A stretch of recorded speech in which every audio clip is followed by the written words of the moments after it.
ஓம் சரவண பவாய நமக. அனைவரும் நலமுடன் இருக்க இறைவனை மனதார பிரார்த்திக்கிறேன். வணக்கம். எதிலும் துடிப்புடன் செயல்படும் விருச்சக ராசி நேயர்களுக்கு இதுவரை சத்ருஸ்தானமான 6ஆம் ராசியில் இருந்து வந்த குரு பகவான் 1/5/2024 கலத்திரஸ்தானமான 7ஆம் இடத்திற்கு பெயர்ச்சியாக இருக்கிறார்.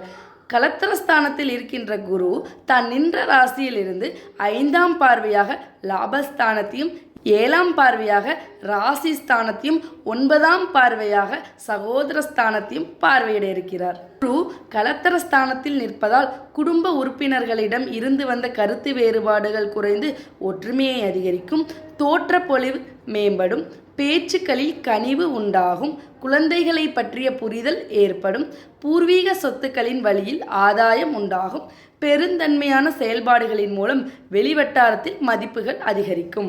குரு 5ஆம் பார்வையாக லாபஸ்தானத்தை பார்ப்பதால் தொழில் சார்ந்த துறைகளில் பொறுப்புகளும் அதிகாரங்களும் மேம்படும், சேமிப்புகளை மேம்படுத்துவதற்கான வாய்ப்புகள் உண்டாக்கும், மூத்த உடன்பிறப்புகள் ஆதரவாக இருப்பார்கள், சமூக பணிகளில் மேன்மை உண்டாகும், இணையம் தொடர்பான துறைகளில் திறமைகளை வெளிப்படுத்துவீர்கள்.